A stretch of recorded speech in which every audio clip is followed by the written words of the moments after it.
Well, when I started 26 years ago, in the beginning, I was obviously, the first drummer doing this. So I sort of tried to replace the drum machines, and that was the style I had been going on. That was the style I was going for in the beginning, to play like a machine. And then over the years there has been different approaches, because more and more I played with sequences, I played around the sequences, and sometimes I went for, let's say, more of an old school rock approach, and then the machine approach again. And I think what I do now is like a hybrid between both. So I'm basically doing the same still that I did when I started, but I do it with, I'd say, using more different styles.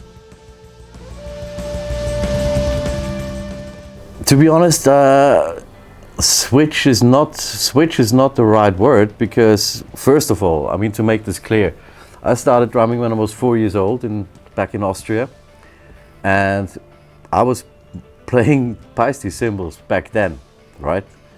And it's quite interesting, because when you start playing musical instruments, and Paiste cymbals are what I call musical instrument, you get used to the sound. And I've always, my first China cymbals, they were 2002s.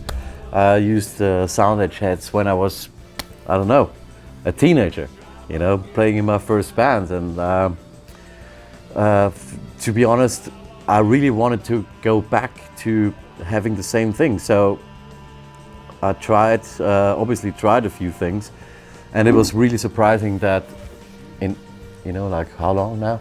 Well, many, many years, the sound hasn't changed at all. So I hit the Chinas, I hit the crashes, I hit the hats, and I just felt like being home again. So that was the reason I thought, well, I really need to do this. I have to go back to where I come from.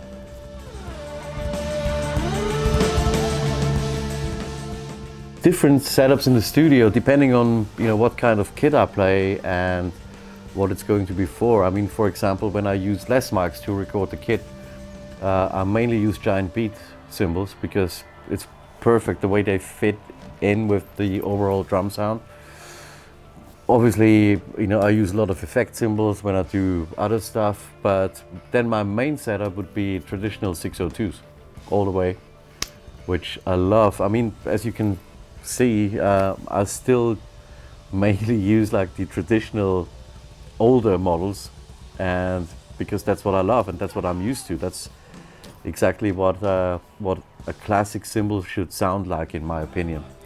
Live, I obviously need to, especially with Depeche Mode here, I need to use something that cuts through well, but it's mainly traditional 602s and 2002 Chinas, and yeah, you'll see anyway. But I use many different setups. That is my perfect mix, because especially, well, I could basically just use the 602s, the traditional 602s, and when it comes to splashes and Chinas, I would go for 2002s. That's how it's always been, and that's how it should be for me, because that's what I want when I hit a cymbal. It's like, I want one crash sound, which is the 602 sound or 2002 sound, and when it comes to Chinas, we don't have to discuss that, right?